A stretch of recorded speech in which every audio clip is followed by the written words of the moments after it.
হাততালি আমি এখনো শুনতে পাচ্ছি না। শিবপ্রসাদ মুখোপাধ্যায় একের পর এক হিট ফিল্ম, ভাবনা চিন্তার ফিল্ম আপনাদের দিয়েছেন। বাঙালিকে বছরের পর বছর ধরে ভাবনা চিন্তার যে জানলাটা তিনি খুলেছেন, তারা আপনার সিনেমা দেখবেন। 8ই অক্টোবর আপনারা দেখতে পাবেন সিনেমা হলে। স্বাভাবিক তখন যেটা আপনারা দেখবেন,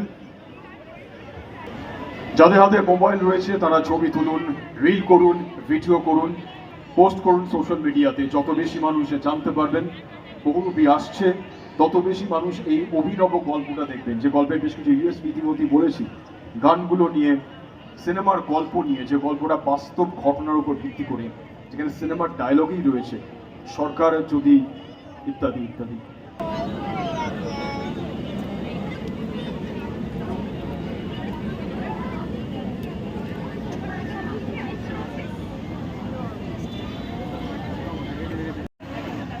পরিচালনা করেছেন নন্দিতা রায় এবং তার সঙ্গে আমি সহ পরিচালক হিসেবে কাজ করেছি। আমরা একসাথে অনেকগুলি সিনেমাই করেছি।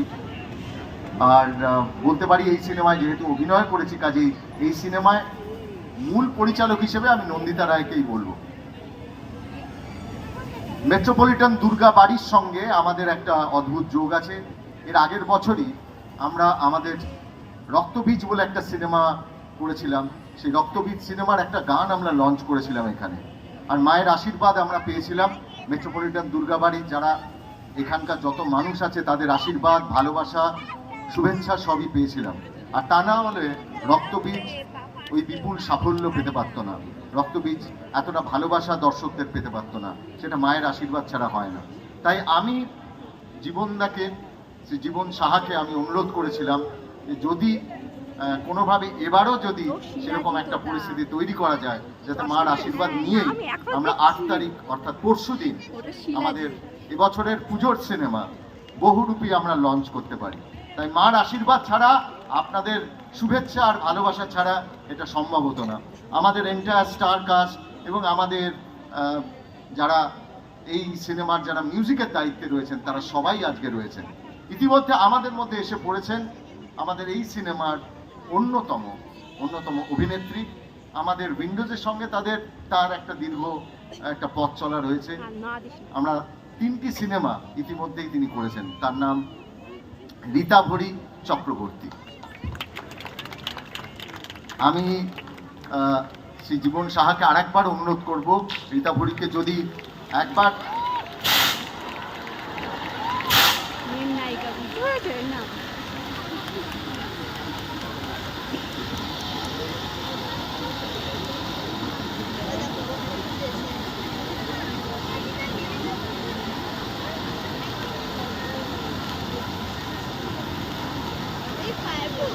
এই সিনেমা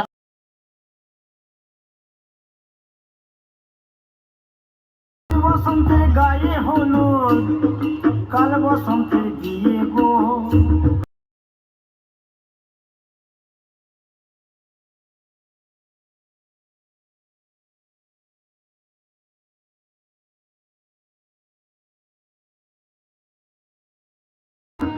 আজ বসন্তের গায়ে হলুদ, আজ বসন্তের গায়ে হলুদ। খেপি কয় গো হাল হদির মা, লাল নদীর মা, গদগদির মা, টুনটুনির মা, ফুলফুলির মা আছো নাকি? হাসি রাখা বেগুনে ঝাল খেয়ে। হ্যাঁ, আমাকে সবাই বলছে খেপি আর খেপি, খেপি আর খেপি। আমি কোনখানটাই খেপি বলো তো? তাকাইছে, করে তাকাইছে। জানো তো আমার শাশুড়ি না কত সাদের নাম রেখেছে, তারা সুন্দরী। আমি 6 তলায় 9 তলায় বাস করি, গায়ে গজমতি হার ঝলমল ঝলমল করছে। তবু নামুনে খাল বড়া নাই, আলু বেগুনের ডাল বড়া রাসপুতু বলছে খেপি, খেপি আর খেপি। তাকাইছে যে আবডাব খুঁজি, চোখে ঢালিন দেবো আবার এমন করে তাকাইছে। ও পটলের মা, তোমরা ওরকম ভাবে দেখো না বাবা, একবারে নাকে কামড়ে দেবো পাকা কুল বলে তাকাইছে। দয়াল বাবা, তাই আমাদের একটা পাক ছিল, কুকু করিয়ে ডাকছিল, সেই পাকটো কি হলো? পাবনা ঢাকা বোম হলো। সাপের গলায় কলচির মালা, ব্যাঙের গলায় বাসি। ফুপুকাতে ঘর করেছে, যাবো গয় আকাশি। সুপারি কুচো কুচো ঢোলা ঢোলা পান, আর খেতে খেতে চলে গেছিলাম তারাপীঠের ধাম। তাই তারাপীঠের ধাম এই ওই মন্দিরের ধারে কি হরতাল হচ্ছে, আর এই ননিচূড়া বহুরূপী বলে আমার বন্ধু কোটোই ভরা দ্বীপ চালাইছে। তাকাইছি ড্যাব ড্যাব করে তাকাইছে। বাবা, ড্যাব ড্যাব করে তাকাইছি। ওরে বাবা, তাকাইছি। জোরে একটা হাততালি হোক। থ্যাংক ইউ, ননির ননির আরো পারফরমেন্স করা বাকি আছে। Thank you.